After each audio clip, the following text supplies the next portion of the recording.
everyone. This is Gabriela Mueller, your coach and host of the webcast Future Ready, where we cover topics on how you and your teams can get ready for what's coming in a world post-COVID. And today you're here for a treat because I got, my friends, a rock star. I mean, really, it's a rock star in the corporate world.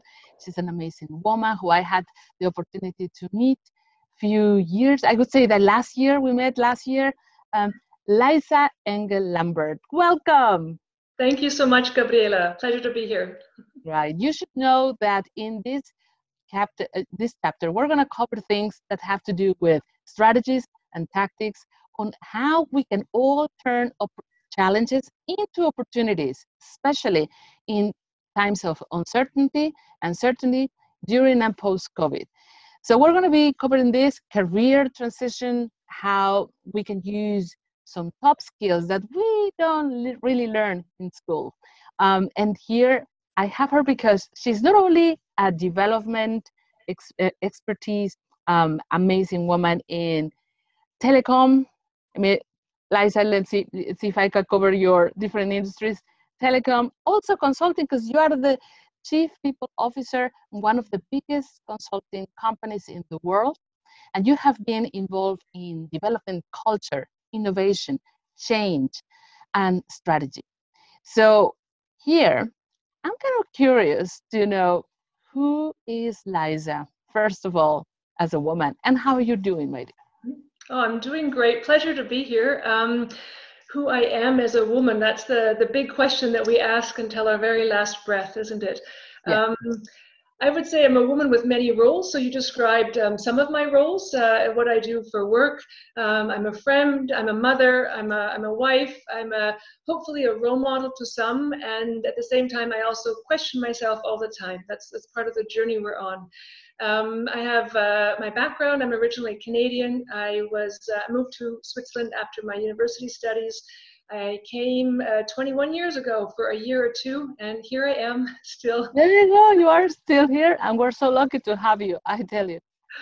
My otherwise about me, my dad was a Canadian cowboy, so there's some artifacts of horses in my background, as you can see.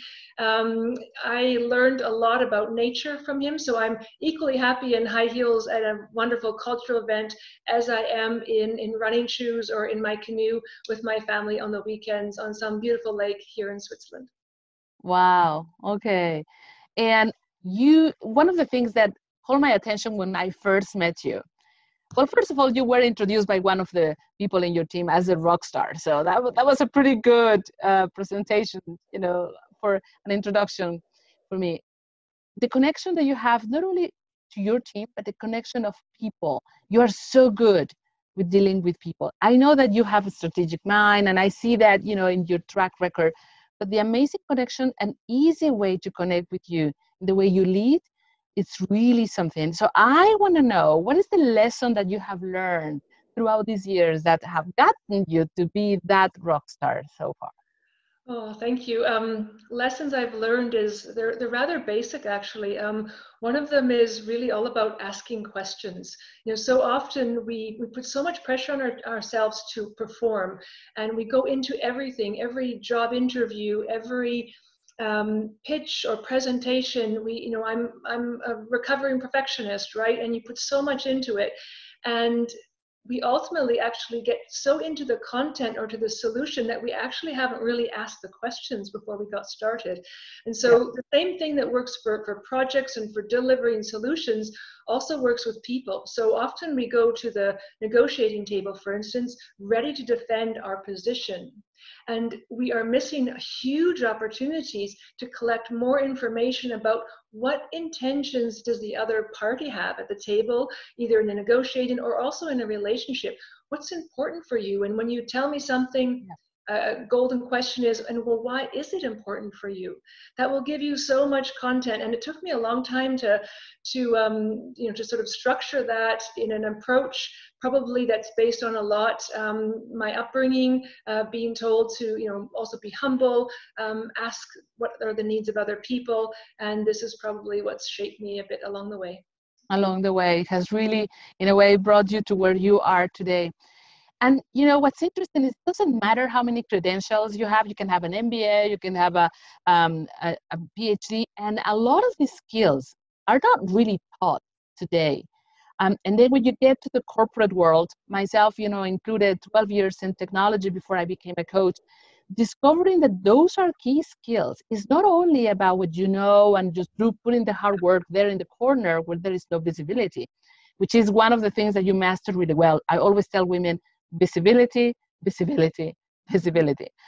If you could share at least two things that one of the, you know, the kind of stuff that women don't learn in school, we don't learn those in schools, but then we need to sharpen those things when we get to the corporation, organizations, and start our career. What would those two be? And it could be two or top three. What do you think? Sure. A big one for me. So I was raised to be a good girl, do the right thing. Great bit of information because you don't want to be a jerk, right? At the same time, what that embedded in me is I need to please other people. Yeah. And I spent so much of my this could be the kiss of death in our careers. Exactly. So it really, I remember quite a few years back, a really good male friend of mine said, Liza, do you know what your problem is? You're always trying to please everybody. And that really hit me. That really was an honest, open feedback. And so I guess, you know, one big tip is stop trying to please others all the time and ask yourself what pleases you. Yep. And if you know what pleases you and what, you know, it sounds a bit egocentric, but you have to start with that and then use that to connect to other people. And I guess, you know, spinning off of that is also don't be afraid of controversy. You know, that when you watch men in the boardroom and how they, you know, do their thing. And you know, I'm also an only child. That's another important point. I am an only child and I was predominantly in a single parent home raised. So I didn't have a lot of conflicts around me to learn from. So when I came into the business world, I really had a lot to learn. So I think it's important to be aware that controversy or conflicting statements is an opportunity to create and innovate and to challenge and make things better. And on top of all of that, I guess another thing would be, don't be afraid to fail. Everybody fails. Every successful person has failed multiple times. You learn more from your mistakes than you do from your successes. Embrace challenges and those failures and make them, help them make you stronger and move on. Exactly. I love the two pieces is stop being a people pleaser and deal with the issues that stop you from that. Because otherwise, you're pretty much a doormat for a lot of other stakeholders who should see you as a high contributor, which you are, right? And the other thing is also don't be afraid of failing. Okay, failing. That's especially if you are a perfectionist. Perfectionists in the room, raise your hand. I know that you are watching this. I know we are both of us recovering of that. You know, and it's a hard work. It's not something that you just override over time because, like you say, it has been internalized in very early stages in our lives. Be a good girl, and if failing. Now, I always tell women, if you're not failing, actually a lot, you're not trying a lot. So you're playing too safe. Okay. Now let's go to 2020. 2020 has been a revolutionary year. It's still in the transformation, especially in the business in which you are. You are in consulting. It also involves pretty much any other industry in the world. We have been involved in this transformation. Two questions related to COVID. So one is how can women turn these, what we see at first as challenges, into opportunities to really their advantage? So that's the first thing related to COVID-19 era. What do you think? Oh, certainly. Well, I believe a secret part of me, I know I have to be careful when I say this, but I think I love a crisis. I love a crisis because everything becomes, you think everything is unclear, but it's actually very clear. We knew in that moment what we needed to do. We were able to prioritize, and there were no longer these endless discussions on each and every little thing. It happened very quickly. So that's, out of that, I can say that I think in every challenge is a tremendous opportunity, but you will only see that opportunity if you're looking for it. If your head is in the sand and you're just like, oh my God, oh no, and this is, and I went through that as well. Hey, I'm a rock star maybe sometimes, but I'm also a human being, and I also suffer and struggle. So I had, for instance, after the first month, I was pretty much on my knees in the sense of working day and night, not taking care of myself once again. And I really had to pick myself up. And often that happens when we hit the bottom, and then you have to have a good hard talk with yourself and shift, because you are the only one who can change your life, who can make decisions. And that's something I went through, like every other human being. Now, to your question, challenges and opportunities in the whole COVID, for instance, for women, I know so many women who are struggling between balancing all of their roles. It's not easy. And so often I see, and it's particularly prevalent here in Switzerland, is that the roles at home are disbalanced. So how, it's nothing to do with who works what percentage. I'm talking about who does the holiday planning, who does the clothes shopping, the parties, organizing for the kids, the food, the cleaning, everything. If you were to look at all of the family tasks and sort of make a spreadsheet or make a list, how balanced is that?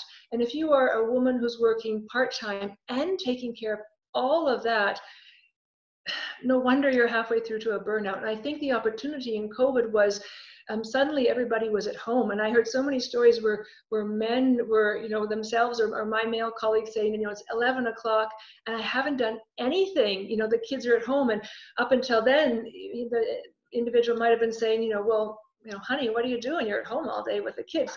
So it was an opportunity to have these conversations, a major shift. And so I think we can renegotiate how we work. And that is definitely a huge advantage.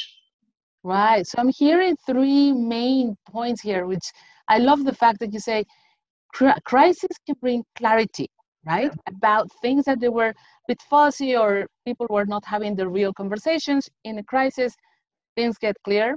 Yeah. And so that's, in a way, priorities really, it's a reality check for everybody. The second thing I heard is self-care. So important is self-care. And when you say a hard talk with yourself, because oftentimes, especially women, we allow everybody else, every stakeholder in our lives to take priority, and we take that second, the sit in the back, when in fact we should be driving it so that we are okay. And then really the balance of roles in Switzerland. So that takes me to my next question. You and I are working in Switzerland, and as sure, it's an amazing country for many other aspects. But what you said is so true in terms of the disbalance we still see in the roles, and it's not only about the percentage of work, but it's also in other areas. For example, representation of women in leadership, in overall. And I'm going to be talking because I work a lot with tech companies, pharma companies, sports bodies, politics, and of course, a lot of business, financial and consulting. And across the board, we see still, in many cases, either single digits or very, very little representation of women. So I have my theories about it, but I want to hear your view. What do you make out of it? What's the reason, or maybe some reasons? Big question. We could talk on that one for another 3 or 4 or 5, I was going to say hours, or probably days. Okay, so feel free, just, shoot, whatever, no limit on ideas. So I do have a new theory. It's not necessarily my theory. I've been reading more and more up into this. It's a topic that's really close to my heart. And I'm going to ask you the question, where do you think the expression comes, what a witch? This awful expression where you say about, another one, what a witch. Now, if you go back to, the 15th, between the 15th and 18th century, what did they do to women? What did they do to women who were outspoken, who had ideas, who went against the norm, which was defined at the time by men? Oh, we know. They used to burn them. Exactly. I'm getting goosebumps talking about this right now. So, if that was today, if we were, eliminating a population of individuals, we would have some pretty strong words for it, correct? Yep, exactly. So this, and that was, 15th, 18th century, and you see how much this has permeated our culture and how long this takes to get equality. And that's one of my theories. If you look back, also in Switzerland, there's all sorts of interesting research about, the number of women that this affected and so on. And what we know now today is, those changes that they were being burned for were to do sometimes with climate change, and suddenly things were happening in nature, and women were being put to blame. And now if you look forward to today, I think that expression even, what a witch, the expression, come on guys, let's go. Speaking about the client always being a male, a successful male, and never using that example as a successful woman. When we say leader, is his team, is always in a way masculinized, right? Okay. Exactly. And this is all our unconscious bias. I mean, each and every one, we've learned so much this year. You were speaking about COVID, but there's been also such major events in our world this year that have shown us how destructive unconscious bias is, and how this gets to be sort of systemic bias. And so this is why, it's not enough just to talk about it. It's not enough just to create awareness. It's not just about strengthening the women. It's about looking at our environments and each and everything, process, structure, how we do it, and starting to make some real change. Right. And a lot of the people who might be watching this, you might be parents. And Liza and I are parents. Yours are a bit younger than mine. Mine are already teenagers, but they're both, all of them in Generation Z, which is the one after millennials. And their value system is different. And them growing up seeing, for example, mothers like you and I, or parents, fathers more involved in both areas, personal and professional at home, that shifts the value system for them. When we talk, my kids and I talk about gender roles, sometimes they look at me like, what are you talking about? Of course we're equal. So one of my biggest, there is a campaign coming up for Vaterschaftsurlaub, which is the parental leave for men in Switzerland, right? And my 18-year-old boy was like, yep, I'm ready to sign. I've been, he didn't even, he said, it's ridiculous we're still having a conversation about this. In his mind, that's already a given. So there is hope for that. There is an accelerator that is going to happen naturally. There's some great statistics that show it's hard to be a working mom, and it's hard to be the first role models, but our sons have a much greater chance of being equal men. So they have grown up with their moms doing things, which means they automatically needed to help out at home. So they're going to be hopefully wonderful young men who are going to make a great impact on our environment as well. Very good. And since you mentioned that, and we're kind of like talking to generations, I want to shoot with one of the questions that I got from somebody. I made a little survey of my women crowded everywhere in the world. And then there is a woman, Dani, from Bogota, Colombia, and she sends, I'm going to translate in Spanish and English. She's asking, she's at the beginning of her career, also in consulting, interestingly, and she says, what would you tell your 20-year-old version of yourself, your 20-year-old self? If you could give her one piece of advice or just comment or statement, idea, what would that be? Dani, that's a great question. I would say one piece of advice, we mentioned before about being perfectionists. Usually those individuals also try to control everything. Right? Yeah. You like to, and when things are going out of control, you work really, really hard to get them back into control.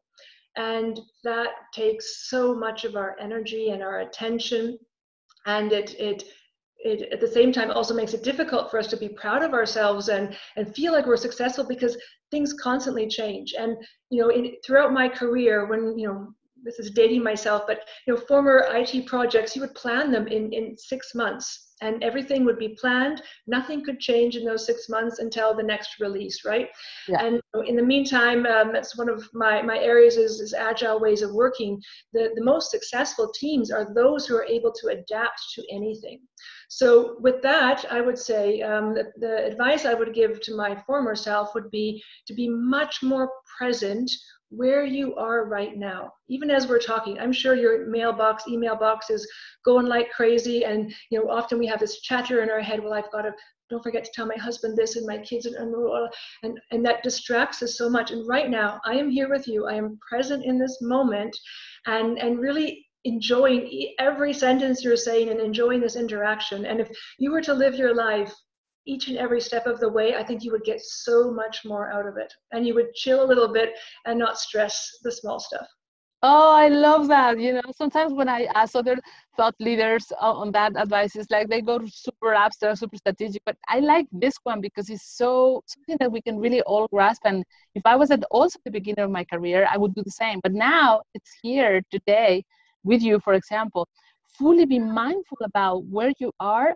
And it's such an important thing. Right now, we see, especially the younger generations that I coach and you work with too, we see them jumping from one summit to the next. Mm-hmm. And sometimes they don't even allow themselves to enjoy the one thing that they have gotten, the one milestone that they were able to achieve when they're already looking at the next summit. And so there is something around being present that really makes a meaningful career and life.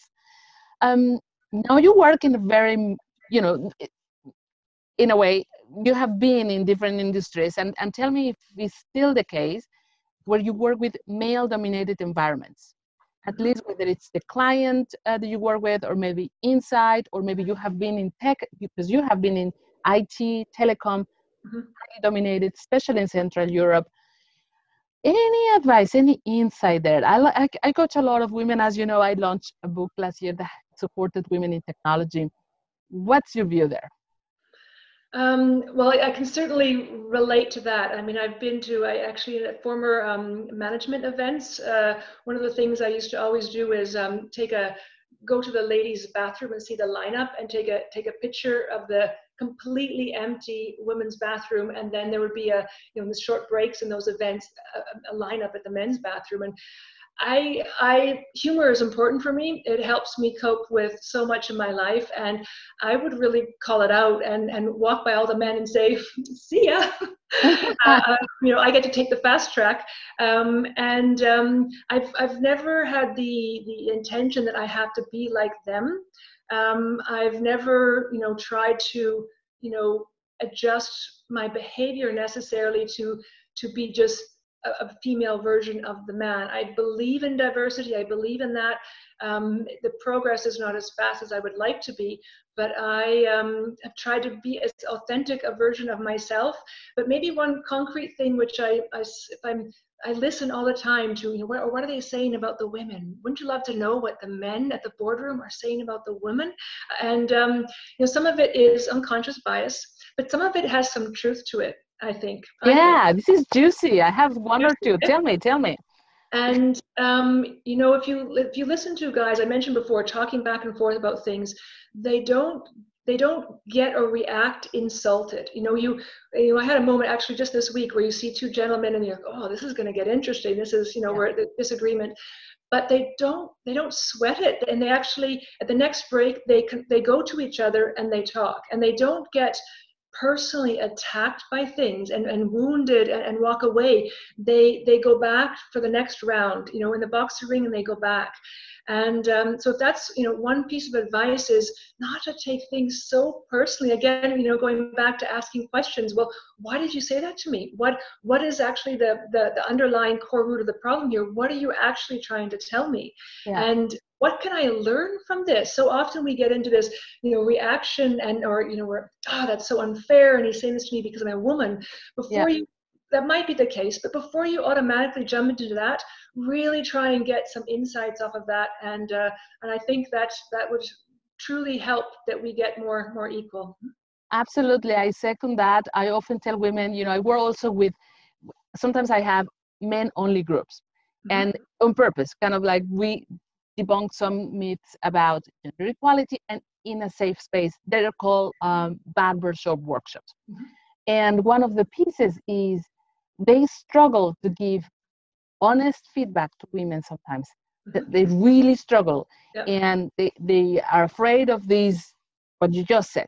It's too personal, and it's not easy to integrate. And they feel like they're walking, many of them, not all of them, but many, in eggshells, over eggshells. You know what? If they think you're walking on eggshells, they are not going to give you the biggest, toughest challenges of the company. And if you want to progress in your career, it's okay to beat your drum and say, I deserve to be there. But you also need to be bringing results, being very concrete. And if you are too delicate, or they think you're too delicate, you are not going to get those big, juicy, crunchy projects to work on. Very good. Which is one of the last questions that I have. Somebody from Finland, Mia from Finland, she says, okay, I want to be more self-confident and more assertive. So assert myself. And I know, because when I saw that question, I thought of you. We have worked the topic with people in your company and has been interesting. So tell me a little bit about it, because you actually say what you need. And this is part of what has gotten you, in a way, interesting projects where you have been able to demonstrate your value and your worth. Tell me a little bit about assertiveness and how to deal with that. So, just ask for what you need. Sure. So I guess first let's dissect the word assertiveness. It often has right away a negative connotation. If you say, a man he really goes for it, he's assertive. And if you say, well, she's a really assertive woman, and there's the way you say, the tone of your voice. I would like to separate the two A words, assertiveness and aggression. They are not the same. Aggression, please not. I mean, that's not going to get anybody anywhere, male or female. But being assertive is about stepping up, being bold, and being very specific about what you want and why you want it. And that's what anybody needs to move forward. I mean, if you were giving advice to your own child, I also have a daughter, and she's complaining that with her brother that she's not getting what she wants. Well, have you spoken out what you want and why? Or that's my daughter. She's 5, turning 6. She will put on that grumpy face like I did as well as a child and stop talking. And I don't want to, nobody wants to encourage that behavior. And so my response to her is often, tell me what you want. I know you can do it. I know you have it in there. And then we can have a conversation and we can make something happen. But if you just close up, we have nothing to work with and you're not going to get what you want. So, it's really, it's so important to be aware that being assertive is not being aggressive. It's about being clear, being a clear communicator. And maybe one last thing on that, I always try an argument about business value. This is not about Liza's agenda trying to get something. This is about me in my job with my team. We have absolute a mission that we are on, and it is all about creating business value. If you argument along those lines, who's going to say no to business value, right? Exactly. Oh my God, I really like that. Just link it to really what they hired you for. At the end of the day, they're expecting you to give results, and then you need to really ask what you need in order to generate business value, which is the reason why they in the first place brought you in. So don't shy away, don't stay away, get visible, say what you want, say it in the nice packaged way, in a professional, direct way. I always say clarity is honesty too. Like if I'm not really saying what I want, need, or desire, it's misleading. And after a while, it becomes a pattern. And nobody else to blame but me if I have not been clear, right? So I'm always inviting women to just really speak up. All right. Liza, anything else that you would like to add to wrap up this conversation? It has been so juicy. The only thing that was missing is our margaritas. I would have loved, next time I invite you, we're going to debunk some other topics that Let's do that. Pleasure, but we'll have margaritas then. Tell me, is there anything else? I have one for you, and it's actually, as I look to you, and if you're listening now, how Gabriela spoke about me, often our tendency is to say, oh no, I'm not that. Enjoy that. When somebody else, gives you those nice statements, let it affect you. Let it in and recognize it, and take it. And the other thing is, if you listen, Gabriela is celebrating me. She's putting me on a podest, and she's really And do that for other women as well. Do that for other people. If you do things like that, people will want you to be around them. You make them feel good. You make them look good. And I really believe in paying it forward. I have had so many wonderful men and women who have given me opportunities, given me platforms, and it's so important not to forget, every other person who's around me who could also use a little hand as they take the next step forward. If we would all do that, imagine what would happen to humankind. So that's my last Yeah. thought. As I look at Thank you. you and all of what you said to me, right back at you. And next time Oh, with margarita. thank you. Thank you. And I always say, you say it because it's, first of all, it's authentic. And why wouldn't you just say it? And it's in a way, making sure that I know that you know it, but it's in a way that women, especially women, let's do this more and more for each other, lifting each other up, because that's really the way in which we're all stronger and better together. And of course, it's important to bring men into this conversation, always be part of it. This isn't about women instead of men, women on top, women better than. This isn't about that. That's already an old conversation. We're here, all human beings, and I think if we have learned anything this year is that we're just really one humankind. Thank you very much, Liza, for everybody watching. This was the Future Ready webcast, the audio version of this in the Smart Woman podcast, and I am your friend and virtual coach, Gabriela Mueller. Everything under gabrielamueller.com, and you'll have a link somewhere to make sure that you can also follow this amazing woman in her career. Thank you so much for having me. Bye, Gabriela. Hasta la vista.